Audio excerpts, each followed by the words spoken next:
कसं आहे, ठाणे जिल्ह्यात कल्याण नजीक नांदकर स्थित शेतकरी शिक्षण प्रसारक मंडळ ही संस्था आहे. त्या संस्थेची जी शाळा आहे, त्या शाळेत जी बेसिक जमीन मालक आहे, त्या जमीन मालकांपैकी सहमालक धीरज जाधव हे मूळ फिर्यादी आहेत या तक्रारीमध्ये.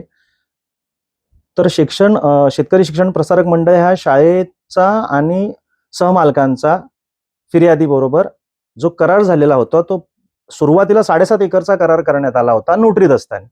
परंतु काही कारणास्तव संस्थेमार्फत जे मूळ फिर्यादी आहेत किंवा सहमालक आहेत त्यांना सांगण्यात आलं की 7.5 एकरची मला आवश्यकता नसून केवळ मला फक्त 2 एकर चे क्षेत्र आहे, त्या क्षेत्राची आवश्यकता आहे. मग त्या अनुषंगाने जे 7.5 एकरचा नोटराईज दस्त केलेलं जे डॉक्युमेंट होतं ते रद्द करण्यात आलं एकाच आठवड्यात.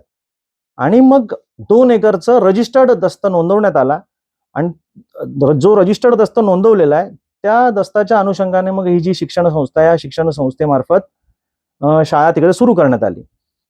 शाळा सुरू केल्याच्या नंतर जे मालक, सहमालक आणि म्हणजे मूळ फिर्यादी यांनी जेव्हा शिक्षण संस्थेकडे सदस्य म्हणून जेव्हा हिशोब मागितला, त्यावेळेस हिशोब देण्यास जेव्हा संस्था चालक यांनी नकार दर्शवला, त्यावेळेस जेव्हा माहितीच्या अधिकारामध्ये फिर्यादींनी जी कागदपत्रे मागवली, त्या कागदपत्रांमध्ये असं निदर्शनात आलं प्रथमदर्शनी की म्हणजे शासनाकडे जे अनुदान म्हणजे आदिवासी दुर्गम भागातील जे विद्यार्थी जे शिक्षण संस्थेमध्ये शिक्षणासाठी येतात त्यांना जे शासनाकडून अनुदान मिळतं, त्याचा जो क्रायटेरिया आहे तो क्षेत्रफळावरती म्हणजे शाळेमध्ये कोणत्या प्रकारचे अम्युनिटीज आहेत त्या अम्युनिटीज वरती अवलंबून असतो.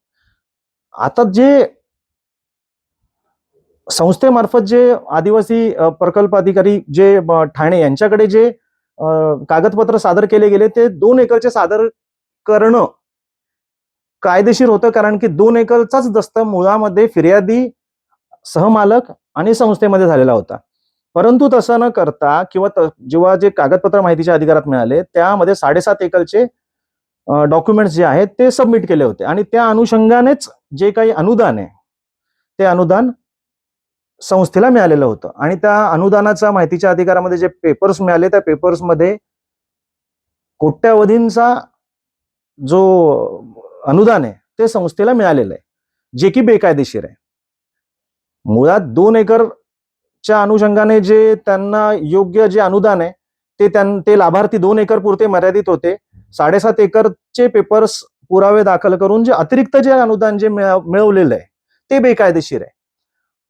ही गोष्ट जेव्हा फिर्यादीच्या निदर्शनात आली तेव्हा फिर्यादींनी प्रथमतः सरकारी कार्यालये, ठाणे जिल्हा आदिवासी विभाग, शिक्षणाधिकारी, जिल्हा परिषद तसेच पोलीस स्टेशन या ठिकाणी लेखी तक्रारी अर्ज दिले.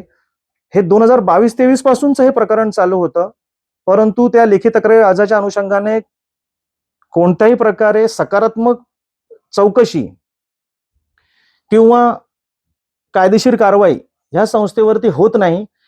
हे लक्षात आल्यावरती जे सहमालक आहेत ती जी शाळा आहे ती बेसिकली त्यांच्या वडिलांच्या नावाने आहे, तर त्यांच्या वडिलांच्या नावाला गालबोट लागू नये म्हणून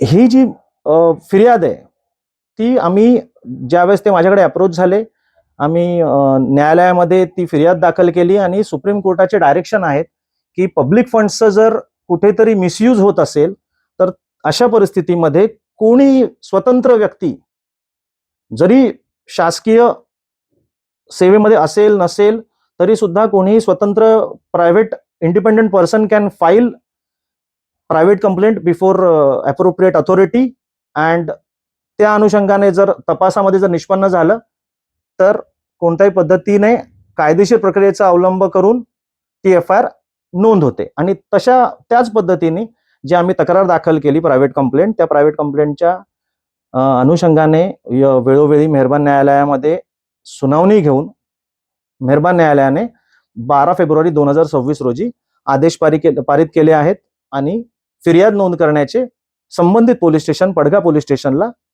आदेश केले आहेत. त्या अनुषंगाने आज रोजी फिर्याद दाखल झालेली आहे आणि गुन्ह्याचा तपास चालू आहे.